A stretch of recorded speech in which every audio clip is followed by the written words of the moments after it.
राघव कानपुर के गोविंद नगर में अपनी बीवी और 5 साल के बेटे के साथ रहता था।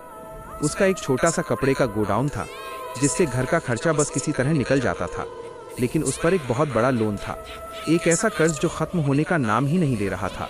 उसकी बीवी माया दिन भर घर का काम करती थी और इन सब परेशानियों के चलते उन दोनों के बीच बात कम होती थी और खामोशी ज्यादा। राघव का बड़ा भाई विक्रम लखनऊ में एक बहुत अमीर बिजनेसमैन था। बड़ा घर, बड़ी गाड़ी, और हर बार जब भी वो मिलने आता एक तसल्ली भरी नजर से राघव को देखता और कहता, कोई बात नहीं, सब ठीक हो जाएगा। राघव को विक्रम की इस बात को सुनकर हमेशा ऐसा लगता कि वो कोई बीमार हो जिसको ठीक होने में वक्त लगेगा। राघव हमेशा उस दिन का इंतजार कर रहा था जब वो भी ये बात विक्रम को कहने का मौका पाएगा। वो दिन आया तो जरूर, लेकिन जिस तरह से आया वो राघव ने कभी सोचा भी नहीं था। एक सर्दी की रात राघव के मोहल्ले में एक तांत्रिक आया। बूढ़ा, सफेद बाल, झुकी हुई कमर, और उसके दोनों कंधों पर एक एक कौवा बैठा हुआ था। वो मोहल्ले की गलियों में चिल्लाता हुआ गूंज रहा था, अपनी फूटी किस्मत को बदलो, अगर अपनी फूटी किस्मत बदलनी है तो मेरे पास उसका उपाय है।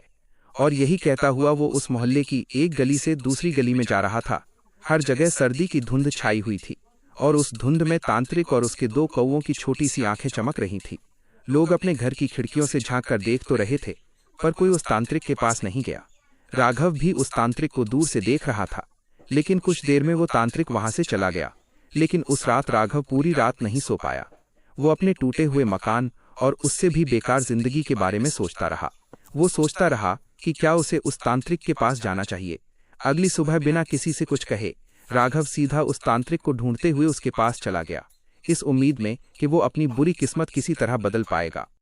राघव लोगों से पूछ पूछ कर फाइनली उस तांत्रिक के पास पहुंच गया। अब भी उसके कंधों पर 2 कौवे थे। राघव ने अपने साथ हो रही परेशानी के बारे में उस तांत्रिक को बताया। उस तांत्रिक ने पूरी बात सुनी और फिर उसे कुछ ऐसा बताया जिसे सुनकर वो शॉक्ड हो गया। उस तांत्रिक ने उसे बताया कि कौवे पितृक के दूत हैं, जिंदा और मुर्दा लोगों की दुनिया के बीच का दरवाजा, और अगर उन्हें काकतंत्र से सही ढंग से साधा जाए तो वो हर काम करते हैं जो इंसान के बस में नहीं होते। लेकिन ये सिद्धि बहुत खतरनाक है, ये इंसानी खून मांगती है। रोज सुबह बिना किसी चूक के राघव को अपनी उंगली काटनी होगी, थोड़ा सा खून दाने में मिलाना होगा और कौवे को खिलाना होगा, और अगर एक दिन भी चूक हुई तो सिद्ध भी टूट जाएगी और फिर खुद राघव की जिंदगी तबाह हो जाएगी। राघव ने उस तांत्रिक से कहा कि उससे कोई चूक नहीं होगी, इसलिए वो तांत्रिक राघव को काकतंत्र सिखाने के लिए मान गया। तांत्रिक ने राघव से खून लेकर दानों में मिलाकर उसके कंधों पर बैठे कौवों को खिला दिया। काकतंत्र पूरा हुआ। तांत्रिक ने राघव से जाते वक्त सिर्फ इतना कहा कि कौवों को कभी भूलना नहीं, क्योंकि ये माफ नहीं करते। राघव ने अपना सर हाँ में हिलाया और वहां से चला गया। पहले हफ्ते में ही राघव की वो डील क्लोज हो गई जो 3 साल से अटकी थी। फिर एकदम से राघव के पास बहुत सारा पैसा आना शुरू हो गया। रोज सुबह राघव उठता, उंगली काटता, दाने में खून मिलाता और कौवे उसे खाने आते। राघव ने नया घर ले लिया और माया ने पहली बार घर में घुसते वक्त वो मुस्कान दी जो राघव ने काफी सालों से नहीं देखी थी। कई साल बीते। राघव अब रईस हो चुका था, पर ऐशो आराम की इस जिंदगी में एक सुबह उससे वो भयानक चूक हुई जिसे न करने की सलाह उस तांत्रिक ने दी थी। वो कौवों को दाना डालना भूल गया। धीरे धीरे राघव दाना डालने की विधि हफ्ते में एक बार करने लगा और फिर टाइम के चलते वो भी बंद हो गई। लेकिन उसके बाद से नए घर के बाहर एक कौवा रोज सुबह कार पर बैठता और तेज आवाज करता।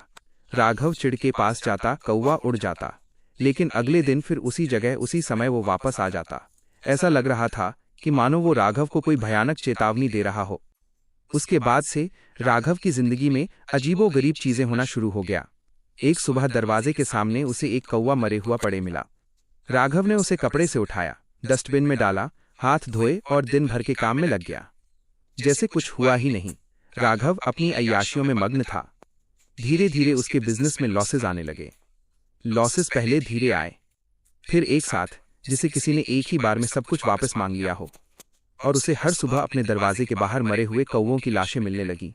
इतना ही नहीं, जिस डील से उसे सबसे ज्यादा फायदा हुआ था वो कैंसिल हो गई। एक पार्टनर फ्रॉड करके गायब हो गया और राघव के गोडाउन में आग लग गई। पैसा कहां और कैसे जा रहा था राघव को समझ ही नहीं आ रहा था। ऐसा लग रहा था कि मानो कोई रोज उसकी तिजोरी खाली कर रहा है। नए घर में रहना उनके लिए अफोर्डेबल नहीं था और एक दिन राघव और माया अपने बेटे के साथ चुपचाप अपना सामान उठाकर पुराने घर में वापस आ गए, बिना इस बारे में कोई भी बात किए। पुराने घर में आकर जब राघव ने पहली बार बाहर झांका तो उसकी सांसें रुक गई। छत पर, दरवाजे पर, रेलिंग पर, पीपल की डाली पर जो घर से बिल्कुल सटी थी। हर जगह बस कौवे ही कौवे थे।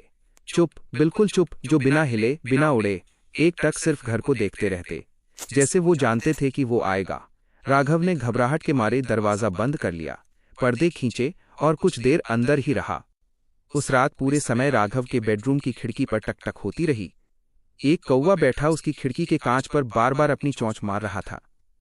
राघव ने ध्यान से देखा तो उस कौवे की लाल आंखें रात के अंधेरे में चमक रही थीं और राघव को ही घूर कर देखे जा रही थीं।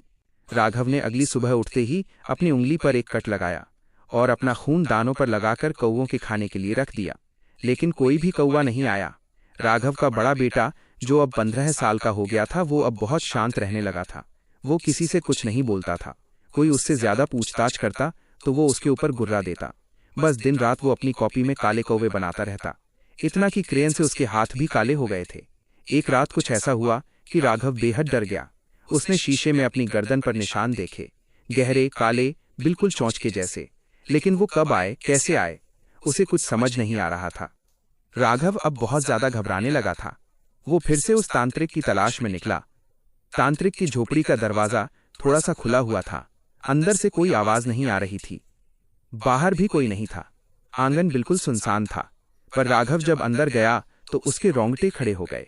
वो तांत्रिक जमीन पर अधमरा सा पड़ा था। उसके शरीर पर गहरे निशान थे, चोंच के पंजों के कपड़े फटे हुए थे और उसके चारों ओर कौवे ही कौवे थे। तांत्रिक अधमरी हालत में भी राघव को देखते ही उस पर चिल्ला पड़ा, मूर्ख, तेरी वजह से आज मेरी ये हालत है, निकल जा यहाँ से, वो अब तुझसे सब कुछ छीन लेंगे। तांत्रिक के नफरत भरे शब्द सुनकर राघव सहम गया और बिना रुके सीधा अपने घर चला गया। और तब उसने अपनी बीवी माया को सब कुछ बता दिया। उस रात आसमान में गहरे काले बादल छा गए।